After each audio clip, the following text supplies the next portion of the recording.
Интач со доктор Чарлс Стенли. Споделување на Евангелието низ целиот свет.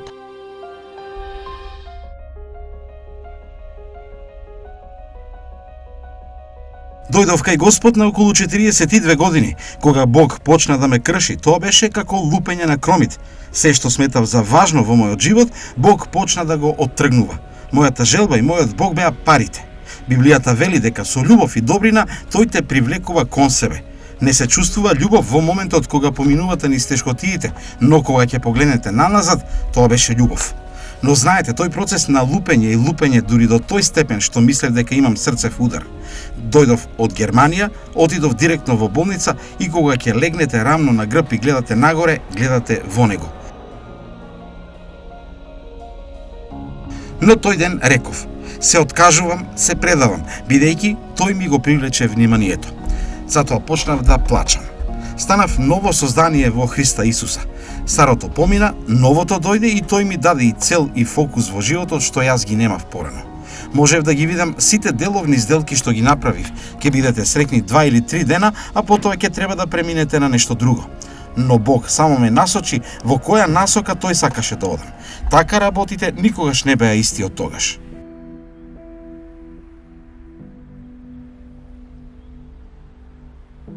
Служиме во Калхун, Џорџија, мал град за теписи. Пред 20 години там и јас видовме потреба таму. Имаше мала народна кујна, но не беше добро посетена затоа што требаше да одите за да ја земете храната и ние мислевме дека ако можеме да ги собереме црквите да работат заедно, тогаш можеме да ја земеме, а потоа да подготвуваме храна и да имаме достава до луѓето. Запомнете дека многу од овие луѓе се затворени, тие се постари. Тие не можат многу да излезат, тие се осамени. Доктор Чарлс Стенли беше многу важен во мојот живот. Само неговите учења. Еден од животните принципи е дека скршеноста е услов Бог да ви искористи многу. Ако тој те користи многу, тогаш ќе мора да го скрши стариот човек во тебе за да може тој да блесне и да ја добие славата од твојот живот. Затоа што кога ќе станете тој канал или цевка на она што Бог сака да го направи преку вас за да стигнете до другите луѓе, едноставно е неверојатно што Бог може да направи со вас. Продолжуваш да одиш додека Бог не те повика дома, а не знаеш кога ќе биде тоа. Но знаете, како доктор Стенли, и јас сакам да продолжам додека не можам повеќе да одам.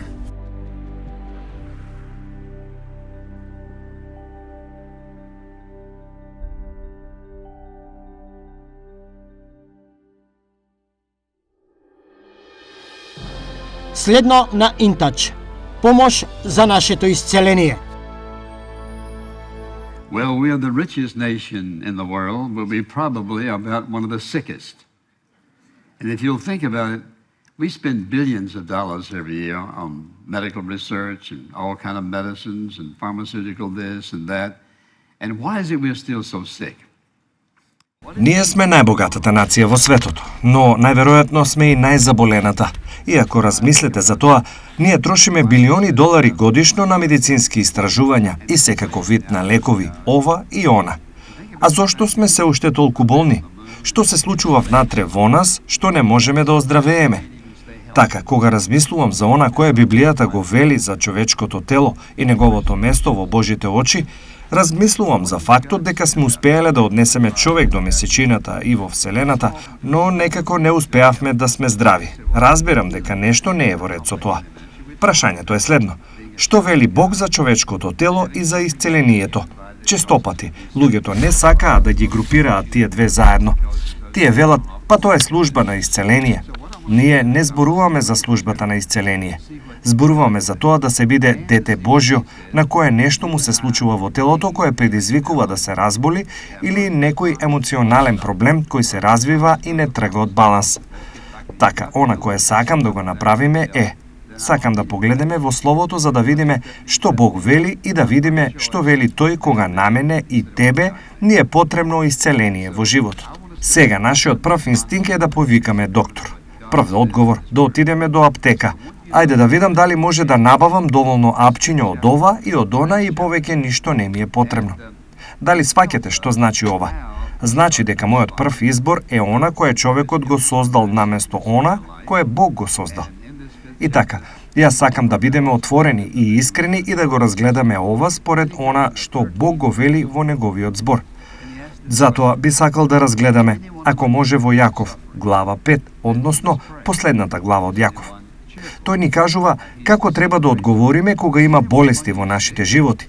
Во оваа глава тој зборува за многу нешта кои ги искусивме како неволји и така натаму. Тогаш доаѓа до стих 13 и го поставува ова прашање. Страда ли некој меѓу вас? Тогаш нека се моли. Весел ли е некој? Тогаш нека го фали Бога. Боледува ли некој меѓу вас? Тогаш нека ги повика старешините на црквата, тие нека се помолат над него и нека го помажат со масло во името на Господа и молитвата на вера.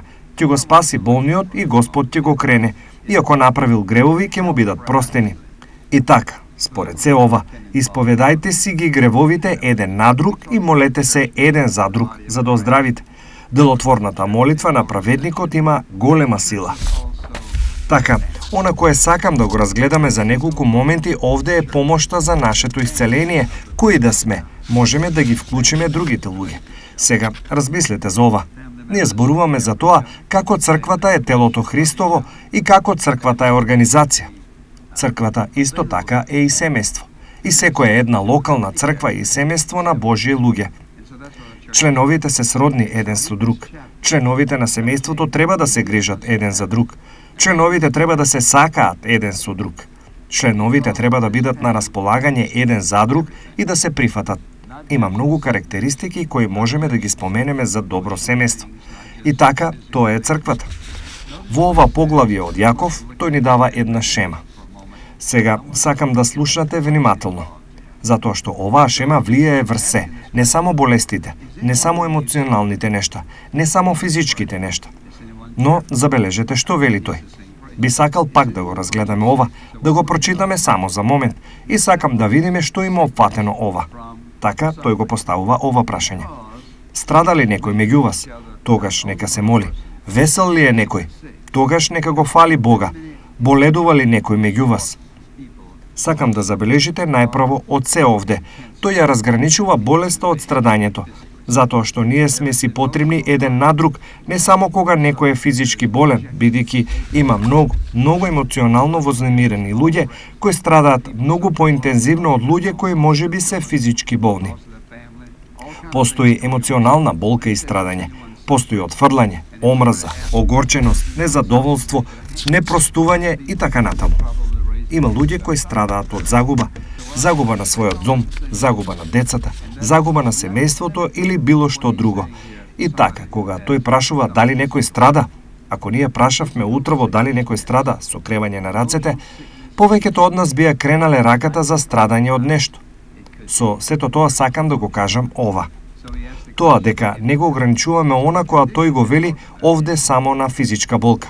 Физичка болест, да, емоционална болест, да, секако. Јас мислам дека честопати е многу полошо кога е емоционално. Така тој прашува дали тие страдаат. Состојбата за која зборуваме овде е физичка состојба, но може да биде и емоционална состојба. И тој вели дека според тоа вака треба да делуваме. Тој вели дека треба да побараме помош. А тие велат што сака да каже со ова. Забележете што вели тој. Тој вели ако некој меѓу вас е болен, нека ги повика старешините на црквата, тие нека се помолат над него и нека го помажат со масло во името на Господа. Тој вели, еве што треба да направите. Тој не остава да предпоставуваме, ни го разјаснува убаво. И така, јас сакам да ги разгледаме овие неколку стиха овде, бидејќи тој јасно го кажува ова. Тој вели дека има план за акција. Тој вели, нека ги повика старешините на црквата и тие нека се помолат над него. Сега внимавајте. Старешината не ја повикува личноста. Личноста го повикува старешината на црквата. Например, ако си болен и сакаш некој да се помоли за тебе, не чекај некој да предпостави дека си болен. Тој вели, нека ги повика старешините на црквата, тие нека се помолат над него и нека го помажат со масло во името на Господа. Сега, што е ова со маслото? Па некој ќе рече, нели исцелува маслото? Не, маслото и молитвата. Молитвата е важна овде, а не маслото. Иако маслото, например, е символ на присуството на Светиот Дух во некој место. И тогаш ќе се сетете дека кај добриот самаријанин, Кога тој го нашол човекот како лежи на патот, тој ги помазал со масло и вино неговите рани за да му помогне. Бидејќи, иако немале многу нешта за да му помогнат, тие две му помогнале. И така, тој вели дека треба да го помазаме со масло. Нема ништо магично во тоа, тоа е само символ. Тоа е показател, тоа е потсетник. Помазајте ги со масло, вели тој, и вели направете го тоа во името на Господа.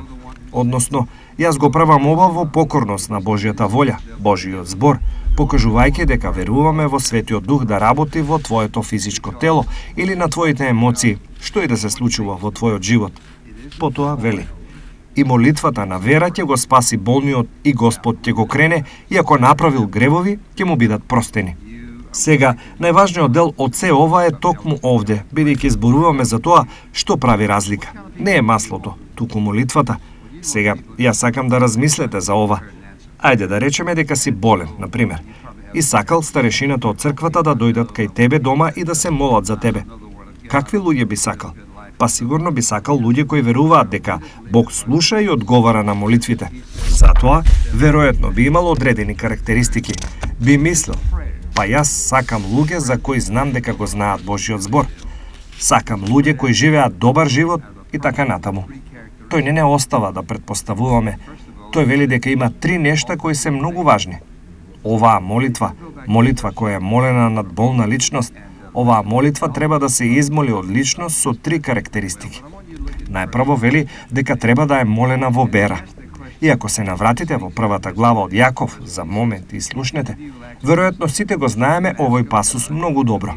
Но јас сакам да погледнеме во првата глава од Јаков. Тој го постави прашањето и зборува за мудроста во 5-тиот стих, кога вели: ако некому од вас му недостига мудрост, нека ја моли од Бога, кој им дава на сите изобилно и без укор, и ќе му се даде.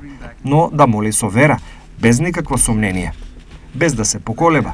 Може би ќе биде, може би не. Да, тој може, но тој не може. Тој вели без сомневање. Тој вели: нека ја моли од Бога, кој им дава на сите изобилно и без укор, и ќе му се даде. Не да моли со вера, без никакво сомнение, зашто оној кој се сомнева е сличен на морскиот бран кога ветерот го издига и го тера. Односно, тој вели: таквиот човек да не мисли дека ќе прими нешто од Господа. Така, тој вели: молитвата со вера, односно, молитвата со вера е молитва која се темели на Божјиот збор, втемелена врз нашето искуство со Бог и одговорените молитви. Молитвата на вера. Така, ако сакаме да има исцеление, мора да има молитва која извира од животот на вера. Што значи, ние мораме да сме во Божјиот збор постојано, да го читаме Божјиот збор, да го слушаме него, тој да не подсетува, да не предизвикува и да не води. Нам ни е потребно Словото секој еден ден од нашите животи. И ако, слушате, вистината е дека твојата ефективност како следбеник на Исус целосно е поврзана со твојата врска со неговиот збор. Затоа, ако јас молам молитва на вера, таа ќе се заснова на Божјиот збор. Ако јас не сум ја читал Библијата цела една недела или 2 недели, како и да е, ви гарантирам, ако само застанете и помислите за тоа во своите животи, не го читаш Словото, твојата вера започнува да се намалува.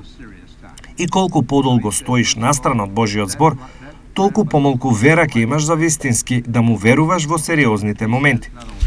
Така, тој вели: најпрво дека молитвата мора да извира од животот на вера. Потоа, видете го овој дел.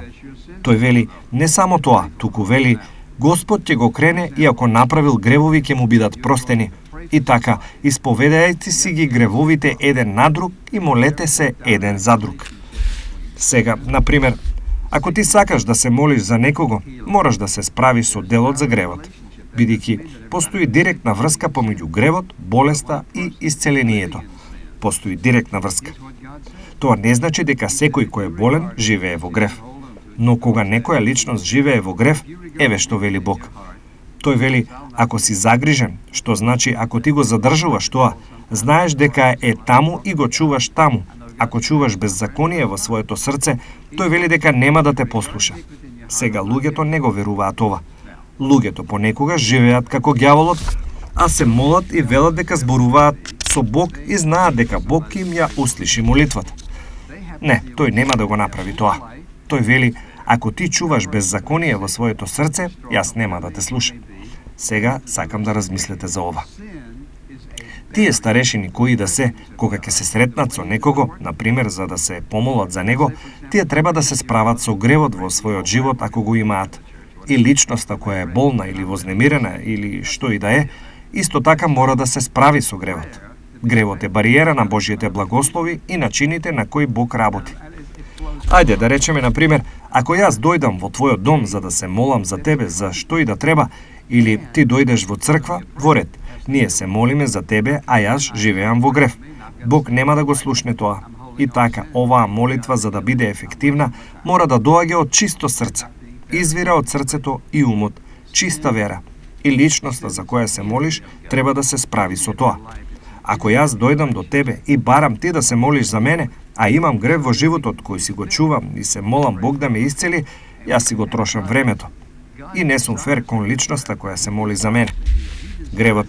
Гревот е Божиот непријател. Тој е непријател на твојот живот. Тој е непријател на твоите врски. И ние мораме да се справиме со него за да можеме да бидеме достојни да се молиме за другите луѓе. Бог сака да ни ги одговори молитвите. Тој сака да не исцели. Тој сака да им помогне на луѓето низ тешки испитувачки времиња, без разлика дали се работи за физичка или емоционална болка. Но тој сака. Слушайте, тој сака тие молитви од нашето срце да бидат чисти. Затоа, најпрво треба да извира од срце на вера. Второ, мора да извира од чисто срце. И трето, забележете што вели тој во овој пасус. И така, исповедувајте си ги гревовите еден на друг и молете се еден за друг за да оздравите. Делотворната молитва на праведникот има голема сила. Сега, кој е праведен маж или жена? Праведен маж или жена е личност која е спасена, која е предадена на Господ Исус Христос и чиј животен стил е покорност, а не совршенство. Чиј животен стил е покорност, чија желба е да чекори покорно напред пред Бог, чија што желба е да чекори во Божјата волја. И чија што желба да чекори во Божјата волја е дел од нивното секојдневно размислување. Тоа е нивен став. Тоа е нивното сваќање на нештата. И така, кога тој зборува за ефективни молитви, постојат и неефективни молитви. Постојат молитви кои се само зборови. Потоа има и ефективни молитви. Тој вели дека тоа се молитвите на праведните личности. И така, тој вели во овој пасус дека оваа молитва мора да извира од личност која е човек на вера, со чисто срце, води праведен живот, сведоштво на добрина во нивниот живот. Дали ме слушате? Кажете амин. Затоа што кога ти и јас живееме животи во кои му веруваме на Бог и чекориме во покорност на неговата волја, тоа значи дека секој еден од нас се подвижни, исцелителни агенти на живиот Бог. Но за тоа да проработи има три нешта кои се неопходни. Ти треба да му веруваш нему. Тоа е вера. Срцето мора да ти е чисто. Твојот животен стил мора да биде праведен. И тоа е она која го менува животот на човекот. И кога некој вели, потребна ми е молитва од тебе. Тие што туку изразиле доверба во тебе. Тие што туку изразиле доверба во твојата врска со Бог. Тие што туку изразиле доверба во твојот од со него. Тие што туку изразиле доверба во твојата способност со него да ги комуницираш нивните потреби за кои што туку ти кажале. Тоа те прави многу посебна личност. Секој еден од нас е подвижен исцелителен агент за Бог.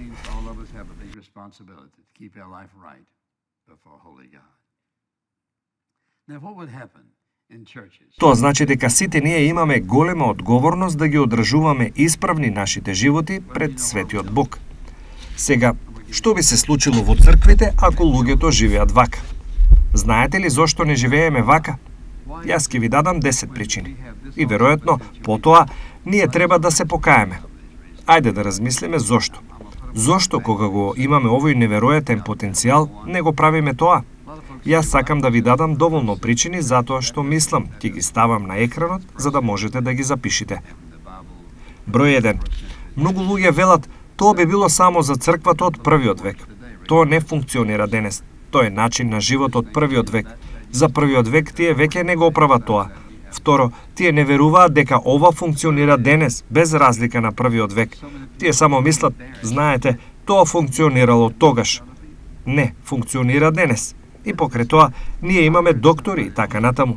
Третата причина е дека многу луѓе се премногу засрамени да им признаат на другите дека тие имаат потреби. Ајде да го кажам ова. Јас слушнав некој на телефон вчера како плачеше, липаше и плачеше. Јас морав само да слушам. Им беше потребно само изслушување. Потоа, секако, ние сме премногу горделиви да побараме помош од другите.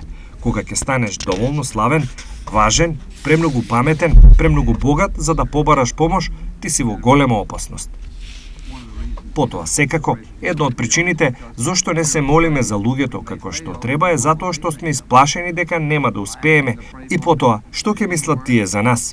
Па јас побарав тие да се молат за мене, тоа не успеа и сега што? Знаете, многу од гордоста се вмешува во сето ова. И потоа, премногу сме засрамени да си ги исповедаме гревовите пред другите. Ова не значи дека ние треба да застанеме и само да речеме па јас го направи ова и она, но треба да има некој на кој можеш да му веруваш. Потоа, секако, премногу сме окупирани со своите собствени потреби, што немаме време. Ние сме презафатени со нашите нешта. Немаме време да сочувствуваме за некој друг. Ако не можеш да сочувствуваш со некој друг, нема сериозно да се молиш за нив. Потоа, секако, некој вели, јас не знам зошто, но едноставно не можам. И причината е затоа што имаат грев во животот. Тие знаат дека ја немаат верата да веруваат дека Бог може да исцели некој или дека тој може да им помогне низ нешто. Сега, ајде да поминеме од болест, например, ајде да речеме дека некој го изгубил домот. Тие минуваат низ тежок период емоционално. Тие толку посакувале, работеле напорно, ги израснале децата таму и во овој момент од животот си мислеле дека ќе бидат безбедни. И наеднаш, ова го нема и немаат ништо. Тоа е доста стресно, тешко време и она кој им треба е да бидат слушнати и сакани, да бидат осигурани, а не само да им се понуди брза реакција. Со други зборови, еве што јас би направил. Не знаеш како би реагирал во некој ситуација. И така, наместо да речеш, еве што јас би направил, правилниот одговор е, ајде да откриеме што Бог сака да направиме, бидејќи тој го има правиот одговор. Потоа, некој вели, јас не се чувствувам достоен, ајде да ти поставам прашање. Колку достоен се чувствуваш за било што друго?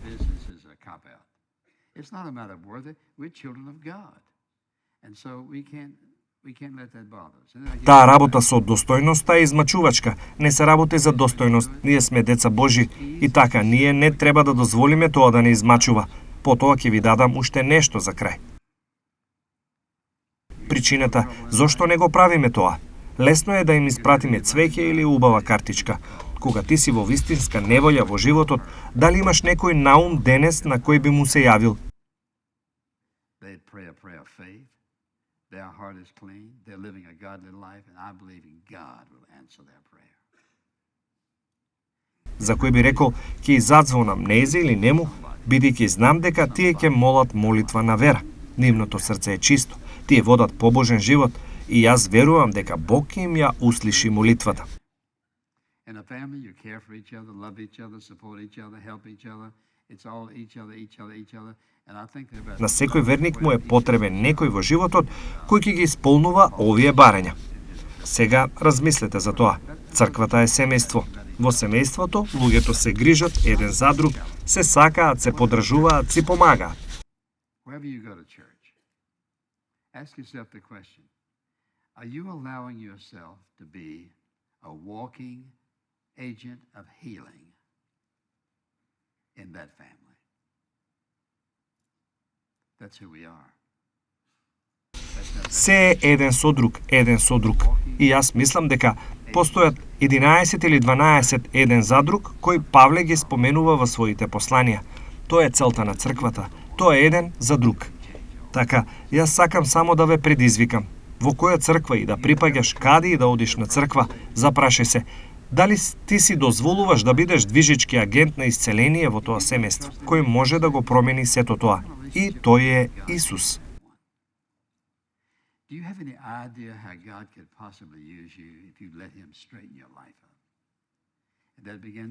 Ако некогаш не си му поверувал како на свој личен спасител, ти не го искусуваш најдоброто од животот.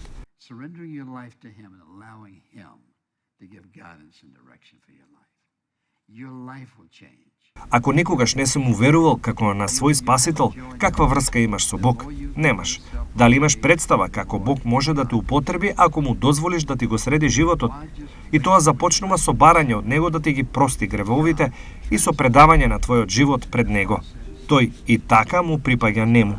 Предај го својот живот нему и дозволи му да ти даде насока и водство во животот. Твојот живот ќе се промени. Ќе бидеш посреќен, ти ќе имаш радост во животот. Колку повеќе се предаваш, толку повеќе Бог ти дава за возврат. Зошто само да си го трошиш животот на себе кога Бог може да те преобрази и во процесот да им ги промени животите на другите. Тоа е мојата молитва за тебе. Татко, колку сме благодарни за Твоето прекрасно трпение, љубовна добрина, мека милост. И ние се молиме денес, Светиот Дух да ни открие на секој еден од нас дека имаме одговорност да бидеме еден од тие движечки агенти преку кој ти дефинитивно можеш да промениш нечиј живот, да им ја промениш иднината, да им го подобриш здравјето, да им ја зајакнеш врската со тебе. И јас се молам секој еден од нас однапред да биде достапен за нашите молитви да бидат како оние за кои зборува Јаков, ефективни, моќни, силни, искрени, што менуваат животи. Во името на Исус, амин. Ако сте биле благословени од денешната програма, ве молам посетете не на веб страната www.intouch.org. InTouch, водејќи ги луѓето ни светот во поголемо заедништво со Исус Христос и зајакнувајќи ја локалната црква. Оваа програма е спонзорирана преку службите InTouch и овозможена преку Божјата благодат и вашите верни молитви и дарови.